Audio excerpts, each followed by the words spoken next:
आम आज जो अच्युत पंजरटी आम पठन कले ये होती अच्युतर पूरा लीलाखेला विषय संपूर्ण ये वर्णना कराई। यहाँ बहुत लंबा 214 माने पद माने लाइन अच्छी 214 × 2 माने से पद 428टा पद माने जो कौन कहले जो वाक्य एतर अच्छी तो बहुत लंबा। आप ध्यान देखिए शुणिले आप जापर अधघंटार वीडियो बहुत बड़ हम। अच्युत जीवनी कहानी उपर निर्धारित होगी अच्युत पंजर पर लिखाई। आम शरण पंजर पढ़ा। जय जगन्नाथ जय पंचसखा। जगन्नाथ जय पंचसखा। आम शरण पंजर पढ़ा जो छाड़ते अच्युतंकर पंजर बा शरण पंजर बा आज्ञा पंजर आम आज पढ़ा है। अच्युत पंजर बा आज्ञा पंजर आम पढ़ा। आज्ञा स्वामी अच्युत शरण आज्ञा गुरु अच्युत शरण जय जगन्नाथ अनाथर नाथ जय शून्याधि पुरुष अरूपानंद निर्लेप निरंजन अदृश्य होइछ दृश्य जुगे जुगे नाथ होइण संभूत लीला खेला मानसारी अवतार होई संसारे विहर केहू अबा अंत करी नरसिंह रूप अति भयंकर हिरण को विद्यारिल प्रहलाद को धारी महाबाहु इंद्रपद जाची देल दशरथ सुत नाम रे विख्यात रावण कल निधन विभीषण को नृपति कराई अमर बर देण मथुरा नगरे कंस बंदी घरे देवकी गर्भु जन्मिल श्री गोपपुर रे नंद मंदिर रे नामटी बाल गोपाल सखा गहन रे लीला खेला कले बने बसा चराइण बण भोजी आदि जेते लीला मान कराइलो द्वापरेण देखी घोर कली मन मध्य भोली भाली हेल अंश अवतार गौड़ देश रे नदिया ग्राम रे नाम चैतन्य सुंदर श्री जगन्नाथ मिश्र पियर अटंती शचीदेवी गर्भधारी चतुर्दश शत सप्त शक ठिक विप्र कूले अवतारी चतुर्वंश वर्ष आयु हन्ते भोग सन्यास भेक बहिल उत्कल देश रे श्रीनीलांचल रे भक्त गहणे मिलिल तब पंचु आत्मा पंचु प्राण जेहु पंचसखा नामे ख्याति विधिर विधान के करिब आन मिली लेक आसी कति बलराम जगन्नाथ जशोवंत आवर दास अनंत श्री अच्युत दास पासरे मिलिले ओडिशा पंचु महंत अंतरंग परिकर पंचुवन जुग जुगांतरे सखा प्रतिजुगे लीला खेला करुथांती जनमी दियंती देखा सत्यजुग तपी कृपाजल ऋषि तप साधि गला दिन त्रेतया जुगरे किष्किंधापुर रे नल सेनापति नाम द्वापर जुगरे सुदाम गोपाल कृष्ण सखा मधेसार गोप मथुरा द्वारकारे रहीण लीला रचिले अपार एकली जुगरे नदियारे जन्म सुंदरानंद ठाकुर प्रभु संगतरे श्रीक्षेत्रे आसीण लीला कलेक सेठार क्षेत्र बरे किछि दिन अंतरेण सेतनुकु हजाइले तिलकोणा ग्रामे जनमी अच्युता नंद नाम बोलाइले द्वापर जुगरे सुनंद गोपाल नंद राजार मैत्र अपुत्रिक सेही कृष्णे स्नेह बही मागिथिला कलिपुत्र दिनेक कोଳରେ कृष्ण को धरिण खेलाउथिला सुनंद एमंते एकांते वचन बोइले आपे प्रभु आदिकंद कली जुगरे तु त्रिपुर ग्रामर करण कूले जन्मिबु दीनबंधु बोली नाम तोर हेब मनरे मते ध्याइबु सुदाम सखा जे विष्णु कला घेनी तो गृहरे जन्मिब अच्युति नामता विख्यात होइब रास कीर्तन करिब पूर्व वासनारु श्रीकृष्ण कलारे नाम होइछि अच्युत सेहु सद्गुरु पୟରେ सर्वदा खटु आम्भे गोपसुत नामित दक्षिण चक्र लोहनंद बेहेरा जे निरंजन नारायण कंद दास राम कुमार आबर कुंभार राम राहासर दास शपथ अंशटी संगे हरिया गोपाल बैरागी दास धोबा सहित दास प्राण कृष्ण भोल गुरु रामदास भरत दास जे बसिछंती बेनिजन अच्युत पंजर कुह सदगुरु नाश हेब कलितम दक्षिण चक्र कुमार राम दास आबर बैरागी दास दंडप्राय सर्वे श्री गुरु चरणे पड़ी जनाती मानस शिष्य भगती दक्षिण भृतवीर हस हस ही होइले उठ उठ बोले श्रीमुखे उच्चारी कोल करी उठाइले अच्युत पंजर अतीब गहन आज्ञा पंजरटी एहु गुरु करुणारु चौकी बटरे शुणिछि गरुड़ मुहु चित्रतोला नदी बही जाऊँच अति पुण्यवंत नीर लवणधार तहिरु बाहरी देख हो गोपकुमर करण वंशरे गोपीनाथ नाम महांती तार पाधित कपिलेश्वर नृपति पारुषरे खटुथिला से निरत एकोई नंदन कोले हेला जन्म दीनबंधु तार नाम विद्या शिक्षा कला ज्ञान विकसिला जुबा होइला से जान ରଣପୁର ନୃପ ହୋଇଣ ସନ୍ତୋଷ କନ୍ୟା ଏକ ସମର୍ପିଲା। ପଦ୍ମାବତୀ ବୋଲି ନାମ ଯେ ତାହାର ପଦ୍ମିନୀ ଜାତିଟି ଭଲା। ତହୁଁ କିଛି ଦିନେ ଗୋପୀନାଥ ପୁଣି ବାର୍ଦ୍ଧକ୍ୟ ଗ୍ରାସିଲା ଆସି। ଗୃହରେ ମିଳିଲା ଜଡ଼ ପ୍ରବେଶିଲା ଲାଗିଲାଟି କାଳ ଫାସି। ଦୀନବନ୍ଧୁ ପଦ୍ମାବତୀ ବେନିଜନ ଜଗନ୍ନାଥ ସେବା କରି। ଦରିଦ୍ରପଣରେ କାଳକୁ ବଞ୍ଚିଲେ ଗୃହ ବେପାର ଆବୋରି। କିଛି ଦିନ ପୁଣି ପ୍ରତାପ ନୃପତି ରୁଦ୍ର ଅଂଶରେ ଜନମ। ବୀରରେ ଗରିଷ୍ଠ ମତି ତାର ଦୁଷ୍ଟ ଗାଦିରେ ବସିଲା ପୁଣ। ଦୀନବନ୍ଧୁଠାରେ ସନ୍ତୁଷ୍ଟ ହୋଇଣ ଖୁଣ୍ଟିଆ ପଦ ହିଁ ଦେଲେ। ତହୁଁ ଦୀନବନ୍ଧୁ ଖୁଣ୍ଟିଆ ହୋଇଣ ବଡ଼ ଦେଉଳେ ଖଟିଲେ।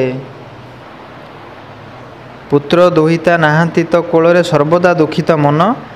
ବିନୋଇ ହୋଇ ହୃଦୟରେ ଜଣାବନ୍ତି ଜଗନ୍ନାଥଙ୍କ ଚରଣ। ଦିନେକ ପ୍ରଭାତେ ବେନିଜନ ଆସି ବଡ଼ ଦେଉଳେ ମିଳିଲେ।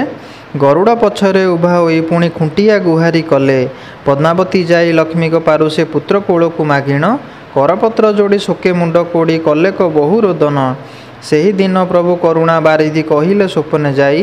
କାଲି ପ୍ରଭାତରେ ପହଡ଼ ଧୂପରେ ଆସିବୁ ଖୁଣ୍ଟିଆ ତୁହିଁ। ଗରୁଡ଼ ପଛରେ ଉଭା ତୁ ହୋଇଣ ସିଂହାସନକୁ ଚାହିଁବୁ। ତୋହର ଯେ ସୁତ ହେବ ପରାପତ ପ୍ରତ୍ୟକ୍ଷ ତାକୁ ଦେଖିବୁ। ଆପେ କମଳିନୀ ପଦ୍ମାକୁ କହିଲେ କାଲି ତୁ ଯିବୁ ବହନ। ପହଡ଼ ଧୂପରେ ସିଂହାସନ ପରେ ଦେଖିବୁ ତୋର ନନ୍ଦନ। ତହୁଁ ନିଦ୍ରା ତେଜି ପ୍ରାତଃକୃତ ସାରି ବେନିଜନ ଚଳିଗଲେ। ପହଡ଼ ଧୂପରେ ଗରୁଡ଼ ପଛରେ କରଯୋଡ଼ି ଉଭା ହେଲେ।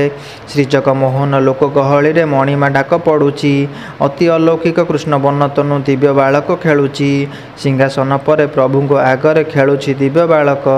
ଦେଖି ପଦ୍ମାବତୀ ଯାଆନ୍ତେଣ ଧାଇଁ ଗୋପପ୍ୟ ହେଲା ସେ ବାଳକ। ଶୂନ୍ୟରୁ ଶବଦ ହେଲା ହୋ ଖୁଣ୍ଟିଆ ବେଗନ୍ତେ ଗୃହକୁ ଚଳ। ଆଜି ଦିନ ଏହୁ ଉପଗତ ହେବ ତୋହର ପତ୍ନୀ ଉଦର। ଶ୍ରୀଜଗନ୍ନାଥଙ୍କ ଶ୍ରୀମୁଖ ବଚନ କେହୁ ବା କରିବ ଆନ। ତ୍ରିପୁର ଗ୍ରାମକୁ ବାହୁଡ଼ି ଆସିଲେ ତହୁଁ ବେଗେ ବେନିଜନ। ଅତ୍ୟନ୍ତ ବୟସ ବୃଦ୍ଧ ତନୁ ପୁଣି ବିନ୍ଦୁରେ ରହିଲେ ଯାଇ। 10 ମାସ 10 ଦିବସ ଅନ୍ତରେ ଜାତ ହେଲେଟି ସେ ଠାଇଁ। ଶ୍ୟାମ ବନ ଶରୀର ଦିବ୍ୟ କଳେ ବର ଦେଖି ସର୍ବେ ହେଲେ ତୋଷ। ଦୀନବନ୍ଧୁ ଚିତ୍ତ ହେଲା ଉଲ୍ଲସିତ ଅପୃତିକ ଦୋଷ ଧ୍ୱଂସ। ଷଠି ଉଠିଆରି ଜାତକର୍ମ ଯେତେ କୂଳ ବିଧିରେ ସାରିଲେ। 12 ଦିବସେ ଗଣକ ଡକାଇ କୋଷ୍ଠୀ କାଟିଣ ବୁଝିଲେ। ବନ୍ଧୁବାନ୍ଧବ କୁଟୁମ୍ବ ଆଦି ସର୍ବେ ହୋଇଣ ମନେ ହରସ। ଅନେକ ପ୍ରକାର ନାମରେ ଡାକନ୍ତି ପୁତ୍ରେ କରାଇ ଆପ୍ରସ। କେ ଡାକେ ଅଗଣି କେ ଡାକେ ଅନନ୍ତ କେହୁ ବା ଡାକଇ ହରି। ପିତାମାତା ବେନି ଅଚ୍ୟୁତି ନାମରେ ଡାକନ୍ତିଟି ମୋଦ ଭରି। ମୁଣ୍ଡନ ଅନ୍ନପ୍ରାଶନ କର୍ଣ୍ଣ ବେଦ ବିଧିରେ କରିଲେ। ପଞ୍ଚମ ବରଷ ହୁଅନ୍ତେ ଉପଗତ ବିଦ୍ୟାରମ୍ଭ କରାଇଲେ। ପୂର୍ବର ବାସନା ହୁଅନ୍ତେ ଉପଗତ ବାହ୍ୟ ପାଠେ ମନ ନାହିଁ। ଉଦାସୀ ଭାବରେ ଅରୂପ ବ୍ରହ୍ମରେ ସଦା ଚିତ୍ତ ମଜିଥାଇ।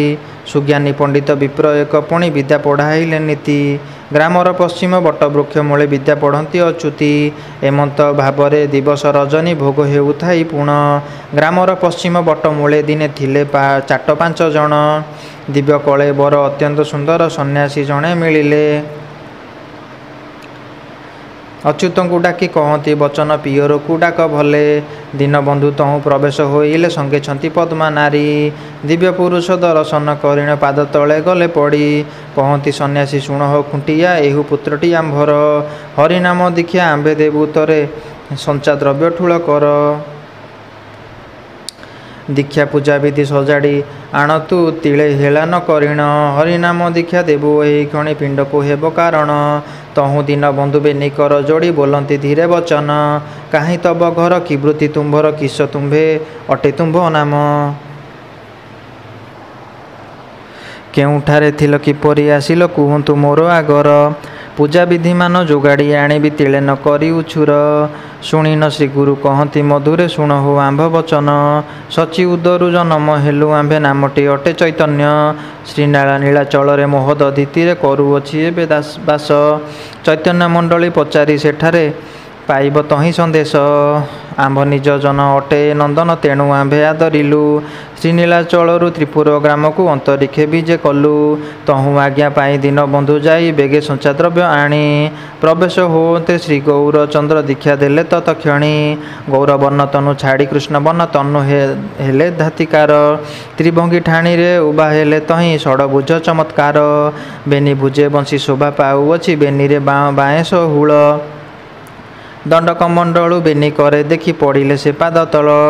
ଅପୂର୍ବ ବେଶ ଦକ୍ଷିଣ ଦିନ ବନ୍ଧୁ ଆଚମ୍ବିତେ ତୋ ସମନ।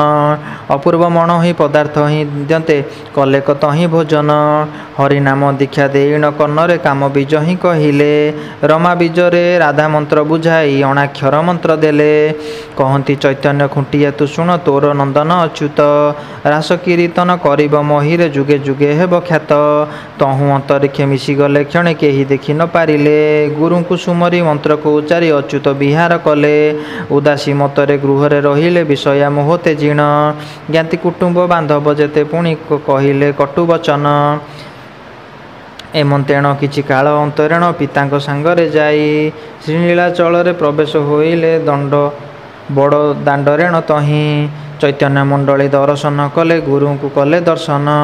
ପାଦ ତଳେ ଦଣ୍ଡ ପ୍ରଣାମ ବିହିଲେ ହୃଦୟରେ ସୁମରି ନାମ। ସନାତନ ଗୋସେଇଁ ମୁଖ ଚାହିଁଣ ବୋଇଲେ ଗୌର ସୁନ୍ଦର। ଅଚ୍ୟୁତାନନ୍ଦଙ୍କୁ ମନ୍ତ୍ର ଉପଦେଶ ଦିଅ ହୋ ବେଗେ ସତ୍ୱର। ତହୁଁ ସନାତନ ଅଚ୍ୟୁତି ଦାସଙ୍କୁ ସଙ୍ଗତରେ ଘେନି ଗଲେ। ଦକ୍ଷିଣ ପାର୍ଶ୍ୱ ବଟମୂଳେ ବସାଇ ମନ୍ତ୍ର ଉପଦେଶ ଦେଲେ। ପୂର୍ବର ବାସନା ଉଦେ ହେଲା ପୁଣି ଅନ୍ଧକାର ହେଲା ନାଶ। ପୂର୍ଣ୍ଣ ବ୍ରହ୍ମଜ୍ଞାନ ତତ୍ତ୍ୱ ଉଦେ ହେଲା ହୃଦୟ ମଧୁ ପ୍ରକାଶ। ମେଲାଣି ହୋଇଣ ପିତାଙ୍କ ସଙ୍ଗତେ ତିଳ କୋଣାରେ ମିଳିଲେ। ଗୃହ ବେପାରରେ ମନକୁ ମଜାଇ ଦିବସ ନିଶି ବଞ୍ଚିଲେ। ଉଦାସୀ ମତ ଦକ୍ଷିଣ ପିତା ମାତା ବନ୍ଧୁ କୁଟୁମ୍ବ ସରବେ। ହେଳା କରିଣ ଶଙ୍ଖୋଳା ନ କଲେଟି ଥାଉ ବା ନଥାଉ ଲବେ। ଅନ୍ନ ବସ୍ତ୍ର କଷ୍ଟ ସର୍ବଦା ପଡ଼ଇ ପାଇ କର୍ମର କଷଣ।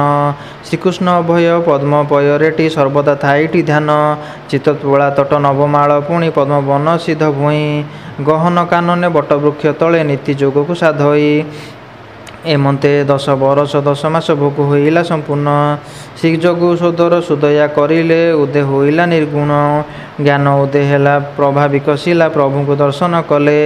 ଭୂତ ଭବିଷ୍ୟତ ପୁରାଣ ଶାସ୍ତ୍ର ହେଳାନ କରି ରଚିଲେ। ବ୍ରହ୍ମାଣ୍ଡ ଠାକୁର ଅରୂପ ପୁରୁଷ କହିଲେ ଦେଇ ଦର୍ଶନ। ଦ୍ୱାପରର ସଖା ସୁଦାମ ଗୋପାଳ କଳିରେ ଅଚ୍ୟୁତି ନାମ। ଅଣାକ୍ଷର ମନ୍ତ୍ର ଉପଦେଶ ଦେଇ ଅନ୍ତର୍ଧ୍ୟାନ ହୋଇ ଗଲେ। ସ୍ୱପନ ପ୍ରାୟକ ଚେତିଣ ଉଠିଣ ଶିଷ୍ୟ ଭଗତ ମିଳିଲେ। କୁଜଙ୍ଗ ଗଡ଼ର ରାଜପୁତ୍ର ଯେହୁ ସେହୁ ବଜ୍ର ରାମ ଦାସ। ଆବର ଭରତ ବିଷ୍ଣୁ ଧର୍ମ ଚକ୍ର ଆସିଣ ହେଲୁ ପ୍ରବେଶ। ଏହୁ 5 ଜଣ 5 ସଖା ବୋଲି ଜଗତେ ପ୍ରସିଦ୍ଧ ହେଲେ। ରାମ ଭରତ ଯେ ବେନିଙ୍କର ଅଂଶ ରାସ କୀର୍ତ୍ତନେ ମଜିଲେ। ବକ୍ର ଧର୍ମ ବିଷ୍ଣୁ 3 ସଖାଙ୍କର ଯେତେ ହେଲେ ଅଂଶାଂଶ। ନାମ ଦୀକ୍ଷା ଦେଇ ଧର୍ମକୁ ଥାପିଲେ 3 କାଳର ଭବିଷ୍ୟ। 12 ଗୋପାଳ ସଙ୍ଗତରେ ନେଇ ନୀଳାଚଳକୁ ଚଳିଲେ। ରାସ କୀର୍ତ୍ତନରେ ନିଶି ପୁହାଇଣ ସେବାରେ ତହିଁ ଖଟିଲେ। 12 ଗୋପାଳ ରାମ ଭ୍ରତ ସଙ୍ଗେ କରିଣ ରାସ କୀର୍ତ୍ତନ। ଭ୍ରମଣ କାଳରେ ଅଡ଼ଙ୍ଗ ଗଡ଼ରେ ପ୍ରବେଶ ହେଲେ ବହନ। ଯଶୋବନ୍ତ ସଖା ନନ୍ଦୀଗ୍ରାମେ ତହିଁ ଗୃହସ୍ଥାରେ ରହିଥିଲେ। ଅଚ୍ୟୁତ ଦାସ ଯେ ଦର୍ଶନ କରି ପାଦେ ପ୍ରଣିପାତ ହେଲେ। ରଘୁରାଣ ନୃପ ହୋଇଣ ଆନନ୍ଦ କନ୍ୟା ବିବାହ କରାଇଲା। ନାମ ଚମ୍ପାବତୀ ସେ ରାଜ ଦୁହିତି ଅଚ୍ୟୁତାନନ୍ଦେ ବରିଲା। ଦ୍ୱାପର ଯୁଗର ଶ୍ୟାମା ଗୋପୀ ସେହୁ କଳି ଯୁଗେ ଚମ୍ପାବତୀ। ମନ କଳ୍ପନାରୁ ରାଜକୂଳେ ଜାତ ରଘୁରାମର ସନ୍ତତି। ସଙ୍ଗରେ ଧରିଣ ତ୍ରିପୁର ଗ୍ରାମରେ ଗୃହସ୍ଥାପନେ ରହିଲେ। ନବମାଳ ପଦ୍ମ ବନ ବଟମୂଳେ ଆଶ୍ରମ ହିଁ ନିର୍ବାହ କଲେ। ବୈରାଗ୍ୟ ଭାବରେ ଗୃହସ୍ଥାଶ୍ରମରେ ବିତାଇଲେ କିଛି ଦିନ। ବ୍ରଜ ଗଦାଧର ଉପଗତ ହେଲେ ଅଚ୍ୟୁତି କୂଳ ତାରଣ। କିଛି ବର୍ଷେ ପୁତ୍ରେ ବିବାହ କରାଇଲେ କନ୍ୟା ଏକ ପୁଣ ଆଣି। ବାଳ ମୁକୁନ୍ଦ ନାମରେ ତହିଁ ପୁଣି ନାତି ଯେ ହୋଇଲା ପୁଣି। କାଶୀ ବାରଣାସୀ ଅଯୋଧ୍ୟା ଦ୍ୱାରକା ଚିତ୍ରକୂଟ ରାମେଶ୍ୱର। ଗଙ୍ଗା ଗୌତମୀ ତୀର୍ଥମାନ ସଙ୍ଗେ ବୃନ୍ଦାବନ ଧାମ ସାର। 12 ବରଷ ମହି ପର୍ଯ୍ୟଟନ କଲେ ହୋଇ ତୋଷ ମନ।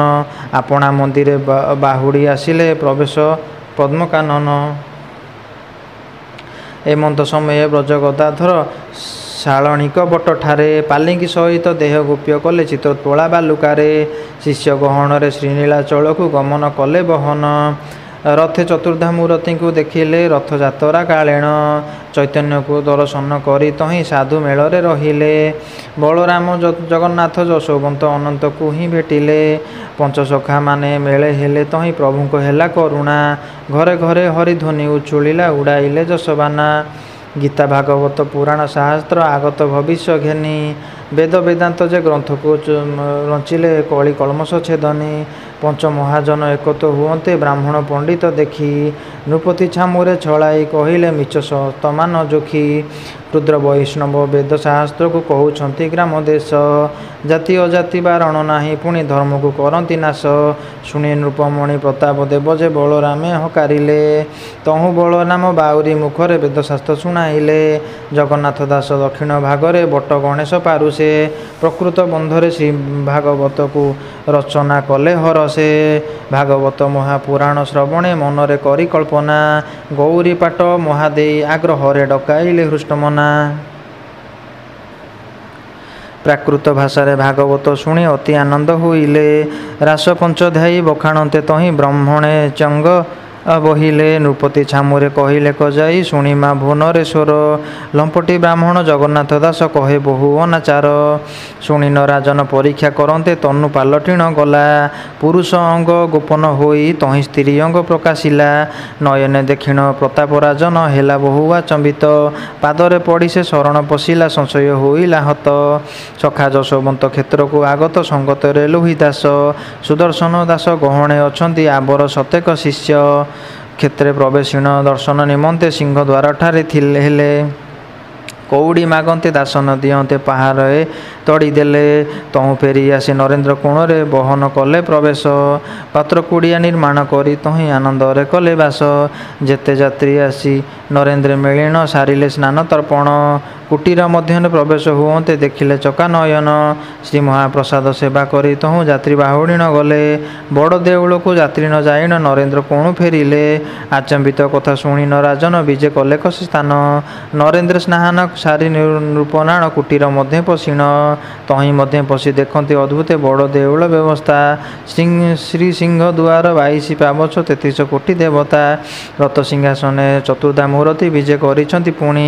ପଣ୍ଡା ପଢ଼ିଆରୀ ସୁଆର ସେବକ ଯାତ୍ରୀଙ୍କି କେପାରେ ଗଣି। ଶ୍ରୀ ମହାପ୍ରସାଦ କିଣା ବିକା ହୁଏ ଗହଳି ଭଗତ ଜନ। ମଣିମା ମଣିମା ଡାକ ହିଁ ପଡ଼ୁଛି ଦେଖିଲେ ଆପେ ରାଜନ। ବାହାର ହୋଇଣ ମନେ ବିଚାରିଲେ ଦାସଙ୍କ କିରତି ଏହୁ।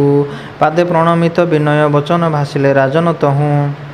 ବରଣୀ କରାଇ ସଙ୍ଗତରେ ନେଇ ମନ୍ଦିର ହେଲେ ପ୍ରବେଶ। ଦର୍ଶନୀ କଉଡ଼ି ବ୍ୟବସ୍ଥା ଉଠାଇ ଦେଲେ ଦେଇ ଆଦେଶ। ବାଲିପାଟଣାରୁ ଅନନ୍ତ ଦାସ ଯେ ବାରଙ୍ଗ ଅଛି ସଙ୍ଗରେ। ଶିଶୁ ରୂପେ ଲକ୍ଷ୍ମୀ କୋଳେ ରହି ସ୍ତନୁ କ୍ଷୀର ଖାଇଲେ ମୁଖରେ। ଶିଶୁ ରୂପ ଧରିଥିବାରୁ ସେଦିନୁ ଦେଶେ ହୋଇଲା ବିଖ୍ୟାତ।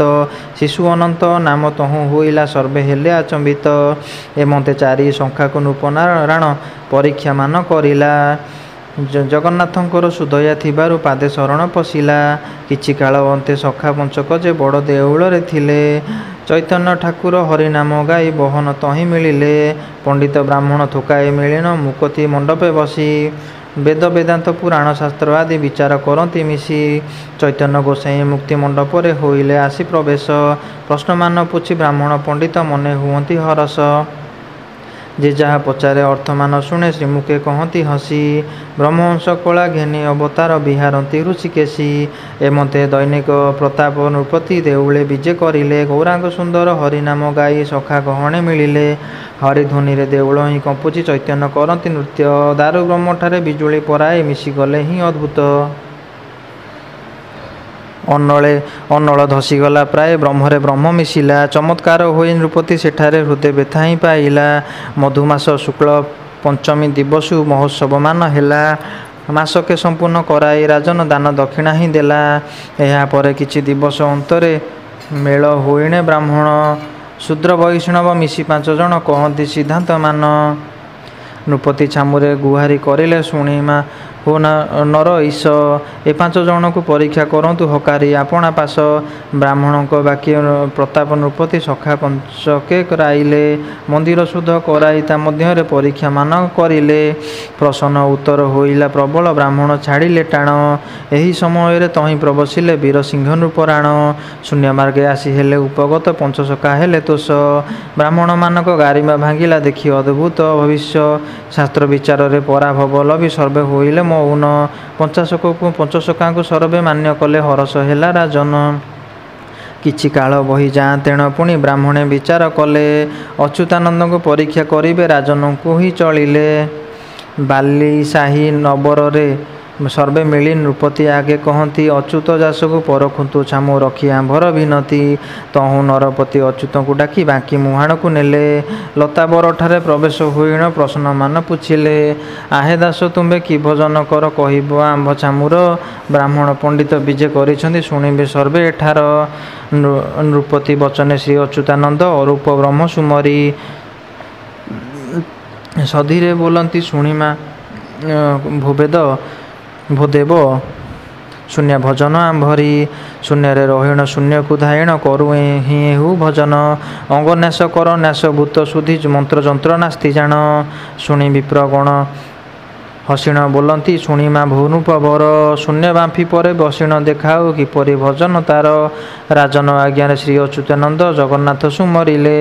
କମଳ ଆସନେ ଅନାମକୁ ଧ୍ୟାଇ ଶୂନ୍ୟରେ ହିଁ ବିଜେ କଲେ। ଭୂମିଠାରୁ 21 ଯେ ଆଙ୍ଗୁଳ ଊର୍ଦ୍ଧ୍ୱରେ ରହିଲେ ଯାଇ। ଦେଖି ନୃପରାଣ ସରବେ ବ୍ରାହ୍ମଣେ ଭୟ ଥରହର ହୋଇ। ପାଦରେ ପଡ଼ିଣ ପଶିଲେ ଶରଣ ବହୁତ ପ୍ରଶଂସା କଲେ। ବାଙ୍କି ମୁହାଣଠାରେ ଲତାବରଠାରେ ନିବାସ କର ବୋଇଲେ। ରାଜନ ବଚନେ ରହିଲେ ସେଠାରେ ଶିଷ୍ୟମାନଙ୍କ ମେଳରେ। ଗୋପାଳ ମଠ ଯେ ପ୍ରସିଦ୍ଧ ହୋଇଲା ଶୂନ୍ୟ ବାମ୍ଫି ପାରୁଷରେ। ରହି କିଛି ଦିନ ଫେରି ପଦ୍ମବନ ଶିଷ୍ୟଙ୍କୁ ସଙ୍ଗରେ ଧରି। ରାସ କୀର୍ତ୍ତନ ରଚନା କଲେ କ ମହୋତ୍ସବ ମାନ କରି। 52 ରାହାସ ରଚନା କରିଣ ଶିଷ୍ୟମାନଙ୍କୁ ହିଁ ଦେଲେ। ଜଂଖେରପୁରରେ ସାରଳା ସମୀପେ ଆଦ୍ୟ ମହୋତ୍ସବ କଲେ। ଗ୍ରାମ ଦେଶ ଭ୍ରମୀ ଶିଷ୍ୟ ଭକ୍ତଗଣ କରନ୍ତି ରାସ କୀର୍ତ୍ତନ। କଳି କଳ୍ମଷରୁ ଯେମନ୍ତେ ଭାବରେ ହୋଇବେକ ଉଦାହରଣ। ଅଳକା ଭୁବନ କୁଣ୍ଡି କଟକ ଯେ ପ୍ରସିଦ୍ଧ ଚଉକି ବଟ। କିଛି ଦିନ ତହିଁ ନିବାସ କରିଣ ଶାସ୍ତ୍ର କରିଲେ ପ୍ରଘଟ। ଧ୍ୟାନ କୁଦ ପୁଣି କୁଣ୍ଡ ବଳଦାରେ କରିଲେ ପୁଣି ରହଣି। ବରଖଣ୍ଡି ରଣପୁରରେ ରହିଲେ ହରିବଂଶକୁ ବଖାଣି। ଗୀତା ଭାଗବତ ପୁରାଣ ଶାସ୍ତ୍ର ବେଦ ବେଦାନ୍ତଟି ଯେତେ। ମନ୍ତ୍ର ଯନ୍ତ୍ର ତନ୍ତ୍ର ଆଗତ ଭବିଷ୍ୟ ମନ୍ତ୍ର ମୂଳିକା ସହିତେ। ସଂହିତା ବୋଲି ତତ୍ତ୍ୱଶାସ୍ତ୍ର ଯେତେକ ହେବେଣ କଲେ ରଚନା। ଜନହିତରେ ଶିଷ୍ୟମାନଙ୍କୁ କହି ଉଡ଼ାଇଲେ ଯଶବାନା। ଅତି ଅଲୌକିକ କ୍ରିୟା କର୍ମ କରି ଧର୍ମ ସ୍ଥାପନା କରିଲେ। କଳି ଯୁଗରେ ପରିତ୍ରାଣ ଲଭିବ ନାମ ଭଜ ହୋ କହିଲେ। ରାହାସ କୀର୍ତ୍ତନ ହରି ପ୍ରେମେ ମଜି ଭବ ସିନ୍ଧୁ ଭେବ ପାର। ଶିଷ୍ୟଙ୍କୁ ବୁଝାଇ ଜ୍ଞାନ ତତ୍ତ୍ୱ କହି ଗୋପନ କଲେ ଶରୀର। 128 ଆୟୁ ହୁଅନ୍ତେ ସମୀପ ମଧ୍ୟରେ ରହି। ତନୁ ଲୁଚାଇଲେ ଅଦୃଶ୍ୟ ହୋଇଲେ କେହୁ ଅବାପାରେ କହି। 21 ଦିନେ ସମାଧି ଯୋଗେଣ ରହିବେ ବୋଲି କହିଣ। ବଟମୂଳେ ଭୂମି ଗର୍ଭେ ଏକାନ୍ତରେ ରହିଲେ ଯୋଗ ଧ୍ୟାଇଣ। ଜ୍ୟେଷ୍ଠ ଶୁକ୍ଳ ଏକାଦଶୀ ଦିବସରେ ଶୂନ୍ୟରେ ମିଳାଇ ଗଲେ। ପୂର୍ଣ୍ଣମୀ ହୁଅନ୍ତେ ଶିଷ୍ୟ ଯେ ଦେଖନ୍ତେ ଚିହ୍ନ ବର୍ଣ୍ଣନ ପାଇଲେ। ସମସ୍ତେ ଆକୁଳ ହୋଇଲେ ବ୍ୟାକୁଳ ଗୁରୁଙ୍କୁ ତହିଁ ନ ପାଇ। ସମାଧି କରିଣ ମହୋତ୍ସବ କଲେ ଯେ ମନରେ ସୁଖ ନାହିଁ। ବ୍ରଜ ଗଦାଧର ଆଗୁ ଯାଇଛନ୍ତି ଶରୀରକୁ ଗୋପ୍ୟ କରି। ବାଳ ମୁକୁନ୍ଦ ଯେ ତହିଁ ଆଦି ହେଲେ ପଦ୍ମବନକୁ ଆବରି। ରାମଚନ୍ଦ୍ର ଦାସ ଭରତ ବୀରହିଁ ବକ୍ର ଧର୍ମୁ ବିଷ୍ଣୁ ଦାସ। ଆବର ପ୍ରବେଶ ହୋଇଲେ ସେଠାରେ ସମସ୍ତେ ଯେ ଭକ୍ତ ଶିଷ୍ୟ। ଦକ୍ଷିଣ ଚକ୍ର ନନ୍ଦ ଦାସ କୁମାର କୁମ୍ଭାର କୁମାର ରାମ। ନାରଣ ଦାସ କନ୍ଦ ଦାସ ସଙ୍ଗତେ ବେହେରା ଯେ ନିରଞ୍ଜନ। ଶପଥ ଅଂଶ ଶପଥ ଶାଖା ହେତୁ ରାସ କୀର୍ତ୍ତନେ କାରେଣୀ। 24 ଗୋପାଳ ରାହାସର ଦାସ ସତେ ଭ୍ରାତା ରାଶି ପୁଣି। ଶିଷ୍ୟ ଗହଣରେ ସର୍ବେ ମିଳିଲେ ସଙ୍ଗେ ସଙ୍ଗ ସଞ୍ଚାଦ୍ରବ୍ୟମାନ। ମହୋତ୍ସବ ବିଧି ଯେମନ୍ତ ପ୍ରକାର 21 ଦିବସେଣ। ପଞ୍ଚଶାଖାରେ ଏକ ଶାଖା ଅଟଇ ପୀତାମ୍ବରପୁରରେ ବାସ। ଅଚ୍ୟୁତି ପାଦକୁ ଧାଇଣ କହୁଛି ଶୁଣ ସର୍ବେ ବ୍ରଜ ଶିଷ୍ୟ। ଏକଳି ଯୁଗରେ ନାମ ପାତ୍ରସାର ନାମୁ ଆନଗତି ନାହିଁ। ନାମକୁ ଭଜି ଆଜ୍ଞା ଶିରେ ବହିଲେ ଅନ୍ତେ ଗତି ମୁକ୍ତି ପାଇ। ଶ୍ରୀଗୁରୁ ଆଜ୍ଞାକୁ ସଦା ବହିଥିବ ଆଜ୍ଞାଟି ଅଟେ କାରଣ। ଆଜ୍ଞାରେ ବ୍ରହ୍ମାଣ୍ଡ ସୃଷ୍ଟି ହୋଇଅଛି 56 କୋଟି ଭିଆଣ। ଆଜ୍ଞାରେ ସ୍ଥାବର ଜଙ୍ଗମ ଯେ କୀଟ ପତଙ୍ଗ ଜାତ ହୋଇଲେ। ଚନ୍ଦ୍ର ସୂର୍ଯ୍ୟ ଗ୍ରହ ନକ୍ଷତ୍ର ଆଜ୍ଞାରେ ଗତି କରୁଛନ୍ତି ଭଲେ। ଆଜ୍ଞାରେ ବ୍ରହ୍ମା ଉତ୍ପତ୍ତି ହୋଇଣ ସକଳ ସୃଷ୍ଟି ସର୍ଜିଲେ। ଆଜ୍ଞାରେ ବିଷ୍ଣୁ ଯେ ସୃଷ୍ଟିକୁ ପାଳନ୍ତି ବୈକୁଣ୍ଠପୁରେ ରହିଲେ। ମହାଯୋଗୀ ମହେଶ୍ୱର ଆଜ୍ଞା ପାଇ ଯୋଗ ଧ୍ୟାନରେ ରହିଣ। କପିଳାସପୁରେ ରହିଣ ଆନନ୍ଦେ କରେ ସୃଷ୍ଟି ସଂହାରଣ। ଆଜ୍ଞାରେ ଅମରେ ସ୍ୱର୍ଗପୁରେ ରହି ସୁଖ ଭୋଗ କରୁଛନ୍ତି। ଆଜ୍ଞାରେ ଦାନବେ ଖଳ ବୁଦ୍ଧି କରି ଧର୍ମ ପଥକୁ ହୁଡ଼ନ୍ତି। ପବନ ନନ୍ଦନ ବୀର ହନୁମାନ ଆବର ସେ ବିଭୀଷଣ। ବଳି ବ୍ୟାସଦେବ କୃପ ଅଶ୍ୱତ୍ଥାମା ମହାବୀର ପରଶୁରାମ। ଆଜ୍ଞାକୁ ବହିଣ ଚିରଞ୍ଜୀବୀ ହେଲେ ଯୁଗ ଯୁଗକୁ ଅଛନ୍ତି। ଆଜ୍ଞାରେ ଶରଣ ନିରତେ ଯେଜନ କାଳ କବଳୁ ବର୍ତ୍ତନ୍ତି। ଅହଲ୍ୟା ଦ୍ରୌପଦୀ କୁନ୍ତୀ ମନ୍ଦୋଦରୀ ତାରା ଘେନି ପଞ୍ଚକନ୍ୟା। ଆଜ୍ଞାରେ ଶରଣ ପଶିଥିଲେ ଯେଣୁ ମହା ସତୀରେ ଯେ ଗଣା। ଆଜ୍ଞାରେ ବାସୁକୀ ମୋହି ଧରିଅଛି ଆଜ୍ଞାଠାରୁ ଗୁରୁ ନାହିଁ। ଆଜ୍ଞାରେ ଧ୍ରୁବ ସୁଗତିକୁ ଲଭିଣ ଧ୍ରୁବ ମଣ୍ଡଳେ ଅଛହିଁ। ବସୁମତୀ ଆଜ୍ଞା ପାଇଣ ସକଳ ଭାରା ହେଣେ ସହିଛି। ଧର୍ମ ଅଧର୍ମ ପାପ ପୁଣ୍ୟକୁ ପୁଣି ତିଳେହେଁ ନ ଡରୁ ଅଛି। ଆଜ୍ଞାକୁ ପାଇଣ ବୈକୁଣ୍ଠ ଗୋସାଇଁ ହେଲେ ଅବତାର ମାନ। ଆଜ୍ଞା ଶିରେ ଧରି ପ୍ରଭୁ ରାମଚନ୍ଦ୍ର ରାବଣ କଲେ ନିଧନ। ଆଜ୍ଞାରେ ପରଶୁରାମ କ୍ଷତ୍ରୀ ପୁଣି ଜନମି ବିଷ୍ଣୁ କୋଳାରେ। 21 ନିକ୍ଷେତ୍ରୀ କଲେକ ପରଶୁ ଧରି ହସ୍ତରେ। ଆଜ୍ଞାରେ ବରାହ ରୂପ ଧରି ହରି ଧରଣୀ କଲେ ଧାରଣ। ଆଜ୍ଞାରେ ବଳିକୁ ପାତାଳେ ଚାପିଲେ ଶ୍ରୀହରି ହୋଇ ବାମନ। ଆଜ୍ଞାରେ ସ୍ତମ୍ଭରୁ ବାହାର ହୋଇଲେ ନରସିଂହ ରୂପ ଧରି। ହିରଣ୍ୟ ବିଦାରୀ ଦେବ ନରହରି ପ୍ରହ୍ଲାଦକୁ ଉଦ୍ଧାରି। ଆଜ୍ଞାରେ ଶପଥ ସାଗର ରହିଛି କୂଳକୁ ଲଙ୍ଘଇ ନାହିଁ। ଆଜ୍ଞାରେ ଗରୁଡ଼ ବିନତା ନନ୍ଦନ ବିଷ୍ଣୁକୁ ପୃଷ୍ଠେ ବହଇ। ମାର୍କଣ୍ଡ ଋଷି ଆଜ୍ଞାକୁ ପାଳିଣ ଶପଥ କଳ୍ପ ରହିଲେ। ଆଜ୍ଞାକୁ ବହିଣ ଅଗସ୍ତୀ ଶପଥ ସାଗରକୁ ଚଳୁ କଲେ। ଆଜ୍ଞାରେ ଶ୍ରୀରାମ ଧରି ଧନୁର୍ବାଣ ରାବଣ କଲେ ନିହତ। ଆଜ୍ଞାରେ କୃଷ୍ଣ ମଥୁରାରେ ଜନମି ଗୋପପୁରେ କଲେ ଖେଳ। ବଣେ ଗୋରୁ ଚରାଇଲେ ସଖା ସଙ୍ଗେ ରାହାସରେ ହେଲେ ଭୋଳ। ଆଜ୍ଞାକୁ ବହିଣ କଂସ କେଶୀ ନାସି ମହି ଭାରା ଉଶ୍ୱାସିଲେ। ଆଜ୍ଞାକୁ ଘେନିଣ ମହାଭାରତରେ ଅର୍ଜୁନ ସାରଥି ହେଲେ। ଆଜ୍ଞା ପ୍ରମାଣରେ ଆପେ ପୂର୍ଣ୍ଣବ୍ରହ୍ମ ଦାରୁ ମୂରତି ହୋଇଲେ। ଶ୍ରୀନୀଳାଚଳରେ ବିଜେ କରିଛନ୍ତି ମର୍ତ୍ତ୍ୟ ଗୋଲୋକ ମଣ୍ଡଳେ। ଆଜ୍ଞାରେ ଶପଥ ଦିବସ ହୋଇଛି ଆଜ୍ଞାରେ ଦ୍ୱାଦଶ ମାସ। କୃଷ୍ଣ ଯେ ଶୁକ୍ଳ ବେନି ପକ୍ଷ ପୁଣି ଷଡ଼ ଋତୁଟି ବିଶେଷ। ପୃଥିବୀ ଆପ ତେଜ ବାୟୁ ଯେ ଆକାଶ ଆଜ୍ଞାରେ ଏ ପଞ୍ଚଭୂତ। 25 ପ୍ରକୃତି ଆଜ୍ଞାରେ ଚଳନ୍ତି ଆଜ୍ଞାରେଟି ଜାତ। ଆଜ୍ଞାରେ ଦିବସ 60 ଦଣ୍ଡ ଯେ ପଞ୍ଚଦଶ ତିଥି ହେଲା। ପୂର୍ଣ୍ଣମୀ ସଂକ୍ରାନ୍ତି ଅମାବାସ୍ୟା ପୁଣି ପର୍ବ ଦିନ ହିଁ ହୋଇଲା। ଆଜ୍ଞାରେ ସ୍ତ୍ରୀ ପୁରୁଷ ହେଲା ପୁଣି 56 କୋଟିଏ ଜୀବ। ଜନ୍ମ ମୃତ୍ୟୁ ଆଜ୍ଞାରେ ହିଁ ହେଇଛି ଆଜ୍ଞାଟି ହେଇଛି ଧ୍ରୁବ। ଚଉବେଦ ନବ ବ୍ୟାକରଣ ପୁଣି ଅଷ୍ଟାଦଶ ଯେ ପୁରାଣ। ସର୍ବଶାସ୍ତ୍ରମାନ ଆଜ୍ଞାରୁ ହୋଇଛି ଆଜ୍ଞାରୁ ସର୍ବ ଭିଆଣ। ଆଜ୍ଞାରୁ ଅଗତି ଦୁର୍ଗତି ସୁଗତି ସମସ୍ତ ଭିଆଣ ହୋଇ। ଜନମ ମୃତ୍ୟୁ ଯେ ଆଜ୍ଞାରୁ ହୋଇଛି ମହିମା କେପାରେ କହି। ଜପ ତପ ଯୋଗ ଯାଗ ଯଜ୍ଞ ଆଦି ଦେବତା ପୂଜା ପାର୍ବଣ। ଭଜନ କୀର୍ତ୍ତନ ମନ୍ତ୍ରଯନ୍ତ୍ର ମାନ ଆଜ୍ଞାରୁ ସବୁ ଭିଆଣ। ସୁକର୍ମ ଅକର୍ମ ବିକର୍ମ ମାନ ଯେ ଆଜ୍ଞାରୁ ହୋଇଛି ଜାତ। ଗତି ଅଗତି ସୁଗତି ଯେ ଦୁର୍ଗତି ଆଜ୍ଞାରୁ ସର୍ବସମ୍ଭୂତ। ପାପ ପୁଣ୍ୟ ଦୁହେଁ ଆଜ୍ଞାରୁ ପ୍ରଚରି ସଂସାରେ କରନ୍ତି ଖେଳ। ଭଲ ମନ୍ଦ ପୁଣି ଅନ୍ଧାର ଆଲୋକ ଆଜ୍ଞାରେ ଚଳ ଅଚଳ। ସୁଖ ଦୁଃଖ ପୁଣି ଆଜ୍ଞାରୁ ହୋଇଛି ସ୍ୱର୍ଗ ନରକ ଏବେନି। ରୋଗ ଶୋକ ମୋହ ନିରୋଗ ସରବେ ଆଜ୍ଞାରୁ ହୋଇଲା ପୁଣି। ଧନବନ୍ତ ସଙ୍ଗେ ଦରିଦ୍ରଟି ପୁଣି ଆଜ୍ଞାରୁ ହୋଇଛି ଜାତ। ଅରୂପ ବିରୂପ ରୂପବନ୍ତ ସର୍ବେ ଆଜ୍ଞାରୁ ହେଲା ସମ୍ଭବ। ଆଜ୍ଞାରୁ ମଧୁର କଟୁ ପିତା କଷା ଅଳ୍ମ ହୋଇଛି ଉପନ।